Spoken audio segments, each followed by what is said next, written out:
komen, wah ditulis namanya Pak Andus saya.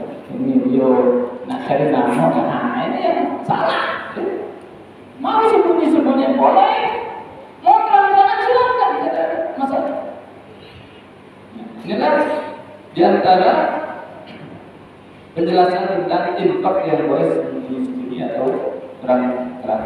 Kita kembali, ayat ini menjelaskan 3 amal utama Bapak Ibu rahimahullah. Yang pertama apa?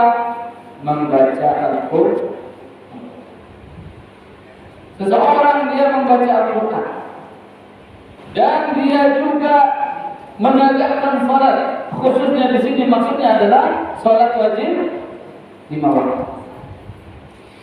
Yang ketiga adalah dia pun berinfak. Tak banyak. Baca Quran, dia tegakkan salat. Ada rezeki dari Allah, dia infak. Infak ini lebih umum, Bapak Ibu. Infak ini istilah Quran yang lebih umum dan tidak ada batasan. Dan sifatnya bisa hanya sesuatu yang punya fadilah keutamaan. Berbeda dengan sedekah. Makanya ketika berbicara tentang masalah zakat, innamas shadaqah, ya, innamas shadaqat, sesungguhnya pakai inna huruf taukid penguatan. Artinya apa? Itu zakat. Dan kalau kita sudah bicara zakat, maka itu ada nisabnya, batas harganya, ada waktunya, tahun dan lain sebagainya. Tapi kalau sudah disebut infak, kita pun yang mungkin penghasilannya rendah masih bisa infak. Kalau kita perhatikan, misalnya di dompet kita ada yang gambar tapi murah, ya. Ada gambar apa? Nah, sekarang beda-beda gambar. Ada yang warna merah, biru, sama kusam. Kita mau infak yang mana? Biasanya gitu. Silakan. Kalau infak itu tidak ada batasan, tidak ada kemudian keharusan berapa. Yang penting ini.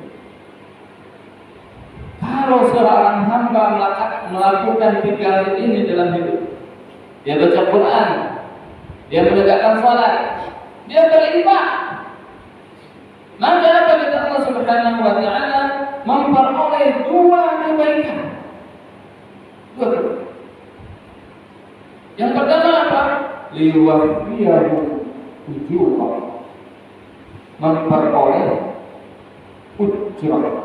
Kalau ujrah itu bahasa umumnya maksudnya yaitu upah. Jadi digambarkan ini, kita baca Quran ini seperti kerja. Tapi bukan kerja kepada orang, kerjanya kepada Allah. Jadi kita baca Quran itu seolah-olah kita bekerja kepada Allah. Yang Allah kasih upahnya kepada kita. Makanya ada ujrah itu ada makna bahasa Arabnya ngomongnya upah. Tapi kalau bahasa Arabnya namanya pahala. Namanya pahala. Jadi yang pertama akan memperoleh pahala dari Allah Subhanahu wa taala. Masalahnya Bapak Ibu rahimahullah, pahala ini kadang tidak terasa. Pahala ini kadang tidak terasa. Apa bentuk pahala ya? Coba ya. Kadang tidak terasa. Coba kita bayangkan kalau misalnya ya, baca Quran dapat pahala dalam bentuk uang misalnya. Misalnya kita baca Bismillahirrahmanirrahim. Ya. Qul huwallahu ahad, Allahus samad, lam yalid wa lam yulad wa lam yakul lahu kufuwan ahad. Shadaqallahul azim. Selesai dulu. Tiba-tiba masuk SMS Pak. Anda mendapat RP 1000 dari tilawah bacaan. Kalau macam itu gimana? Mau baca Quran nggak Bu? Oh itu terus setiap hari baca terus ya.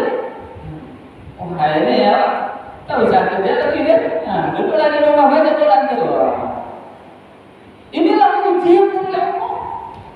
Seolah-olah pahala itu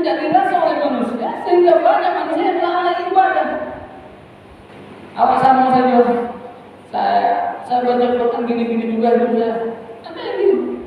Saya sudah sholat, saya apa lagi Pak? Tapi kok kayak gini ya? Padahal kalau kita tafakuri kepada Rasulullah, ujrah, pahala, ajrun, balasan dari Allah Subhanahu wa taala itu lebih berharga daripada segepok. Kita hampir melewati satu fase yang cukup membingungkan dan menyedihkan. Kenapa membingungkan? Nyaris tak percaya. Ini virus ini ya bangga kan? Tapi angka kematian sudah luar biasa. Saya secara pribadi ada namanya tante dari istri saya meninggal. Bahkan hari raya, besoknya hari raya Idul Fitri, takbiran. Isolasi beberapa hari sebelumnya, takbiran meninggal dunia di keluarga itu. Bahkan sampai pemulasarannya tidak bisa dari. Terakhir di rumah ini kami punya, kalau dari istri itu sepupu lah ya. Beberapa hari kemudian lapor ibunya bahwa sepupu kami ini diisolasi RSUD. Besoknya sudah telepon lagi meninggal. Kalau kita pikir berbeda umur, kita duduk di sini di masjid, sama-sama belajar Al-Quran, sama-sama belajar agama. Belum lagi selepas ini santapan jasmani ya, setelah rohani jasmani. Ini ada sebuah kenikmatan yang luar biasa betul. Masya Allah. Bisa jadi kalau kita tawarkan Pak, saya kasih duit Pak, kalau saya itu kayak gini. Bisa jadi bagi orang yang sudah merasakan nikmatnya di sini akan nolak. Pas lihat banyak juga duitnya. Ya, pasti nolak karena dia merasa nikmat. Inilah kenikmatan dan bisa jadi ini sebentuk ujrah, sebentuk pahala atas baca Quran kita, atas menegakkan sholat kita, atas infak kita dari Allah Subhanahu wa taala. Orang sekarang kadang diujinya luar biasa terbaik. Saya punya kawan, maaf ya, belanja untuk bisnis, untuk usahanya itu, saya lihat print outnya, di situ ada 1.000, ada 1.200. Kata saya sedikit ya, rupanya pas di bawahnya apa? Dolar. Belanja $1.000, $1.200 dolar. Tapi maaf, ya, mudah-mudahan ini juga bukan sebuah kesalahan. Ini tidak bersabar menjadi topik. Dia itu sudah pakai ring jantung dan tidak boleh bekerja keras-keras. Kemudian bahkan sampai cuci darah itu 5 jam, seminggu 2 kali. Tidak bisa kemana. Uang tadi 1.200, kalau sekarang dolar berapa? 15 ribu. Ya sekitar itu. Sudah banyak. Uangku, ya istilahnya nggak terhitung uang. Tapi berapa jutaan bulan sekali cuci darah. Ya ketika bersabar, ini adalah sebuah pahala. Mudah-mudahan bersabar. Gambaran Pak, nikmat sehat itu, murah sehat itu. Dan bisa jadi ini sebentuk pahala, ya, sebentuk balasan, sebentuk upah dari Allah Subhanahu wa taala karena kita melakukan 3 hal tadi. Makanya ya, mungkin kalau nunggu SMS kayak tadi tidak akan dapat ya. Tapi mudah-mudahan kita bisa merasakan nikmat sehat dan nikmat-nikmat yang lain. Dan nikmat-nikmat yang lain. Yang kedua, apa yang akan diperoleh selain pahala? Fadilah, keutamaan. Kalau kita bahasakan lebih sederhana, keistimewaan dari Allah Subhanahu wa taala. Orang yang baca Quran lalu dia pun menegakkan sholat wajib 5 waktu, lalu dia pun gemar bahagia sekali kalau mau berinfak. Dia berinfak itu bahagia, bukan keluarga. Maka selain dia dapat pahala atau ujur dari Allah Subhanahu wa taala, dia pun dapat keistimewaan dari Allah Subhanahu wa taala. Ini gambaran sedikit saja. Saya dulu pernah tahun 2013 kalau tidak salah, saya ngajar ngaji kepala kantor imigrasi rumah. Ini cerita tentang istimewa. Sekali waktu Pak, saya disuruh ceramah di kantor. Pak, datangnya ceramah saya. Datang saya Pak. Gerimis berdua saya pakai motor sama kawan. Datang. Selesai ceramah, Pak kepala kantor imigrasi ini. Tadi pakai apa? Pakai motor Pak. Gak usah pakai motor lagi, pakai mobil ini saya antar ya, biar supir saya ya. Akhirnya teman saya ya bahasa dulu pakai motor. Itu sedikit gambaran keistimewaan dari seseorang diberikan kepada orang lain. Asik saya enak aja pakai mobil dinas. Apalagi kalau istimewaan itu diberikan oleh Allah Subhanahu wa taala. Makanya kalau kita baca kisah para wali Allah, orang-orang yang soleh. Saya juga belajar sama anak-anak. Sekarang ini ada SMPT Jenderal Muslim Al-Izhar ya. Saya ngajar juga baca kitab Ta'limul Muta'allim, dan di situ dijelaskan tentang di antara fadilah keutamaan mencari ilmu itu apa Bu? Memperoleh karomah. Karomah sama dengan fadilah. Kalau bahasa sederhananya keistimewaan. Di antaranya saya bacakan kisah seseorang melakukan perjalanan di Mekah. Zaman dulu nih, itu perjalanan sulit. Di tengah perjalanan Pak, perbekalan itu hilang, jatuh. Hidup dan mati kalau di terus. Akhirnya salah seorang ini yang bernama Ahmad bilang kepada seorang kawannya ini, Abu Sulaiman, wahai Abu Sulaiman, perbekalan kita hilang ini, bagaimana ini? Maka apa kata Abu Sulaiman? Ya Allah, Engkaulah yang maha mengembalikan barang yang hilang. Itu aja doa. Dan itu tidak lama. Katakan barang yang hilang itu kembali. Barang yang hilang kembali. Seseorang dikisahkan tersesat. Beliau di daerah Palestina menuju Baitul Maqdis. Tersesat di tengah jalan. Bertemu dengan seorang perempuan. Dia mengadu, saya ingin ke Baitul Maqdis tapi saya tidak tahu jalannya. Kata perempuan ini, pegang tongkat ini. Dipegang tongkat ini. Sekali pegang, sudah depan Baitul Maqdis. Ini, tapi saya garis bawahi ya kepada anak-anak, jangan asik dengan cerita jangan.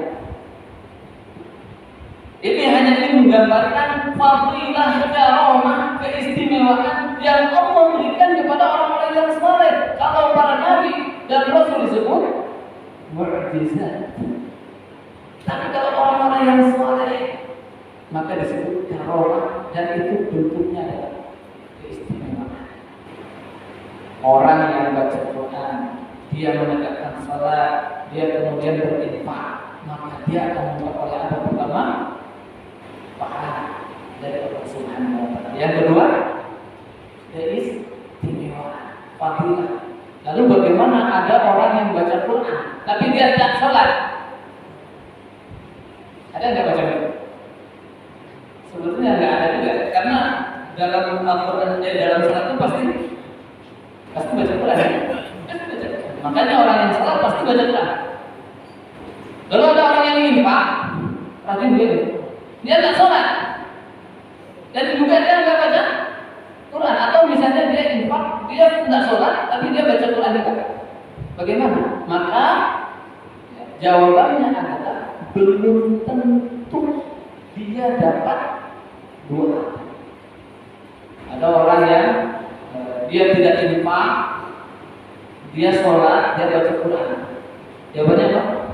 Belum tentu dia dapat fadilah, dapat pahala dari Allah Subhanahu wa taala. Bahkan ketika dia misalnya tidak sholat wajib 5 waktu, walaupun banyak dia sedekahnya, maka bisa jadi itu menjadi sebuah dosa. Meninggalkan sholat wajib 5 waktu adalah dosa. Nah, Bapak Ibu rahimahumullah, ini kita gambaran sedikit fadilah atau keutamaan membaca Al-Quran yang digambarkan atau yang dikutip dari ayat surah Fatir ayat 29 oleh Imam An-Nawawi. Dan ada satu hadis kita baca an Utsman bin Affan radhiyallahu anhu dari Utsman bin Affan, semoga Allah meridai beliau, dari Rasulullah sallallahu alaihi wasallam, Rasulullah bersabda, khairukum, sebaik-baik kalian, man ta'allama al-Qur'an, orang yang belajar Al-Qur'an, wa 'allama, dan kemudian dia mengajarkan kepada yang lain. Sebaik-baik kalian, kata Nabi, orang yang mengajarkan Al-Qur'an, orang yang belajar Al-Qur'an lalu dia mengajarkan kepada yang lain. Makanya dalam hal Al-Quran tidak cukup membacanya saja, tidak cukup menghafalkannya saja, tidak cukup. Itu bagus-bagus tapi tidak cukup. Tidak cukup melombakannya bagus, tapi itu tidak cukup. Harus ditingkatkan dengan mengamalkannya. Mengamalkan Al-Quran itu menjadi sesuatu yang sangat wajib. Dan itulah yang menjadikan Rasul dan para sahabat menjadi khairul ummah, sebaik-baik ummah. Kenapa? Karena mereka membaca Al-Quran dan mengamalkan Al-Quran. Dikisahkannya begini Bapak Ibu, para sahabat dulu mempelajari 10 ayat Al-Quran dan tidak nambah, tidak beranjak ke ayat selanjutnya sebelum 10 ayat ini diamal. Sama dengan kita dalam menghafal Quran itu, tidak beranjak menghafalkan 10 ayat. Karena apa? Ketika naik ayat 11, lupa pula ayat 1 sampai 10 tadi, ya, tak beranjak. Ya apa, tambah lagi 10 lagi, 10 yang kamu tahu. Nah, ini.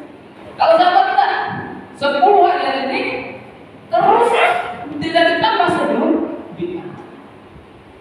Dan memang ini menjadi sebuah kunci baru, namanya sudah hampir surut ya.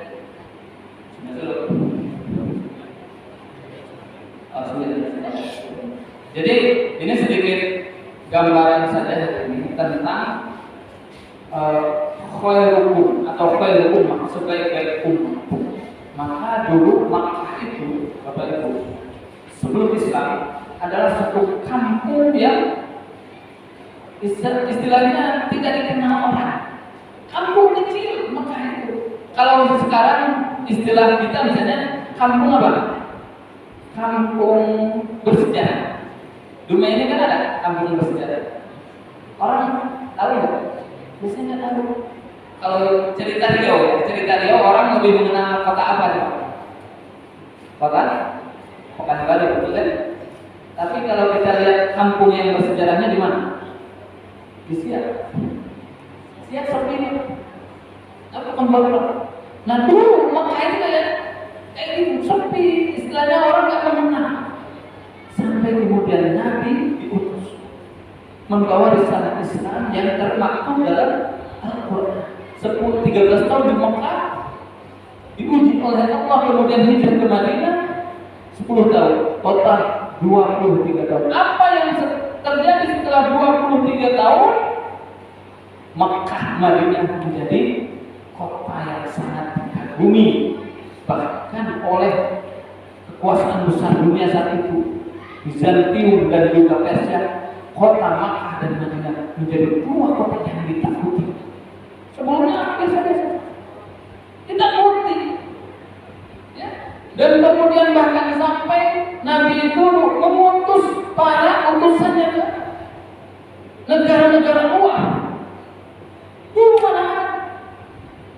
Dan sampai akhirnya sampai sekarang yang namanya Syarifain, dua kota mulia, Makkah dan Madinah, menjadi sebuah kiblat yang paling dahsyat di dunia. Tak terlalu. Kuncinya generasi Al-Quran. Kenapa Makkah dan Madinah menjadi kota yang sangat dikagumi, ditakuti bahkan oleh musuh Islam? Karena Al-Quran diamalkan di dalamnya. Ya, karena Al-Quran diamalkan di dalamnya. Dan ingat Bapak Ibu rahimahullah, satu bangsa walaupun hebat dia, kalaupun tidak ada nilai Qurani di dalamnya, tak bisa. Indonesia ini katanya penghasilan per kapita penduduknya rendah. Penghasilan tahunnya ya, penghasilan tahunannya sekian dolar ya tahunnya, rendah. Mungkin setahun dapat berapa lah gitu. Mungkin setahun dapat berapa gitu. Kalau negara barat, Amerika, Eropa, itu penghasilannya tinggi. Tapi Indonesia masyarakatnya penghasilannya rendah mayoritasnya, tapi budayanya tinggi. Budayanya tinggi, sangat dihormati budaya Indonesia. Mereka di sana orang barat sana, penghasilannya tinggi, budayanya rendah. Ini contoh budaya rendah mereka apa? Di sana mereka itu kan melegalkan minuman keras, melegalkan, membolehkan minuman keras. Ini jelas-jelas melanggar aturan Quran. Apa yang terjadi Pak? Betapa banyaknya biaya negara untuk mengurus masalah yang terjadi karena minuman keras. Banyak. Katakan Pak, ini miliaran dolar hanya untuk masalah miras saja. Indonesia alhamdulillah penghasilan tak banyak, tapi saya rasa Indonesia ini untuk kasus minuman keras itu nggak setinggi banget. Walaupun ada, ya makanya nggak terlalu mengeluarkan banyak biaya. Kenapa Indonesia ini saya lihat masih ada nilai-nilai Qurani dipertahankan oleh rakyat. Kalau di barat sana, di Eropa sudah ada apa? Yang diagungkan, yang didewa-dewakan oleh mereka apa? Hawa nafsu. Ngeri. Ini saya dengar berita saja. Saya dengar berita saja. Ya Pak Bakur ya. Misalnya, mereka itu bebas, pikiran mereka itu bebas. Sampai-sampai berhubungan seks sesama jenis. Di mereka itu dibiarkan subur. Padahal kalau dipikir-pikir, apa istilahnya, jeruk makan jeruk ya, jeruk makan jeruk, apa hasilnya? Tidak ada hasilnya. Kalau dibiarkan, bahkan diteliti hari ini, bangsa Eropa, bangsa Barat, ini akan mengalami lost generation, generasi hilang. Generasi hilang. Udah diteliti sekian, ini penelitian yang sudah sangat lama. Dan memang terbukti. Jadi di beberapa negara Eropa justru kaum musliminnya naik pesat. Dan mereka orang-orang asli Eropa semakin menurutnya di mana? Jeruk makan jeruk. Gimana mau? Ada regenerasi? Nggak ada. Dan mereka ingin itu dibebaskan, dibiarkan. Nah, Indonesia bagaimana? Kalau juga mau mengikuti mereka, nama duit dan ini, ya, kita nggak bisa berkata apa lagi. Itulah kadang-kadang dibangga-banggakan. Inilah hidup modern, inilah hidup yang maju, inilah hidup yang hebat. Padahal majunya menuju jurang. Kita nggak perlu hidup modern. Yang paling penting hidup bahagia. Kadang-kadang mereka itu. Nah, jadi sekali lagi, tidak cukup dibaca saja, tidak cukup dilombakan, tidak cukup dihafalkan, itu bagus. Bahkan yang lebih penting lagi dari itu semua, wajib diamalkan. Wajib diamalkan, karena dengan hal itulah kemudian ketika satu kampung tadi, satu daerah, satu negara menghidupkan nilai-nilai Quran, maka yakin kita pasti yakin negara ini, kampung ini, daerah ini pasti akan maju. Sebagaimana majunya dulu Makkah dan Madinah. Ya, kita harapkan seperti itu. Dan ini juga apa istilahnya ya, perhatian kita sama-sama agar kemudian betul-betul peduli dengan Al-Quran. Bapak Ibu rahimahullah, bagaimana itu saja apa yang dijelaskan mereka. Kita lanjutkan dengan doa ya. Kita lanjutkan dengan doa dan semoga Allah Subhanahu wa taala mengijabahkan kita dengan sama-sama membaca Al-Quran Al-Fatihah. A'udzu billahi minasyaitonir rajim. Bismillahirrahmanirrahim. Alhamdulillahirabbil alamin. الرحمن الرحيم مالك يوم الدين إياك نعبد وإياك نستعين اهدنا الصراط المستقيم صراط الذين أنعمت عليهم غير المغضوب عليهم ولا الضالين. أعوذ بالله من الشيطان الرجيم. بسم الله الرحمن الرحيم. الحمد لله رب العالمين والصلاة والسلام على أشرف الأنبياء والمرسلين وعلى آله وصحبه أجمعين. اللهم اغفر لنا وارحمنا وإن لم تغفر لنا وترحمنا لنكونن من الخاسرين. اللهم اغفر لنا ولوالدينا وارحمهم كما ربونا صغارا. اللهم اغفر لنا ولجميع المسلمين والمسلمات والمؤمنين والمؤمنات الأحياء منهم والأموات إنك سميع قريب مجيب الدعوات ويا قاضي الحاجات. اللهم ارحمنا بالقرآن. اللهم ارحمنا بالقرآن. اللهم ارحمنا بالقرآن واجعله لنا إماما ونورا وهدى ورحمة يا رب العالمين. ربنا تقبل منا إنك أنت السميع العليم وتب علينا إنك أنت التواب الرحيم. ربنا آتنا في الدنيا حسنة وفي الآخرة حسنة وقنا عذاب النار. سبحان ربك رب العزة عما يصفون وسلام على المرسلين والحمد لله رب العالمين.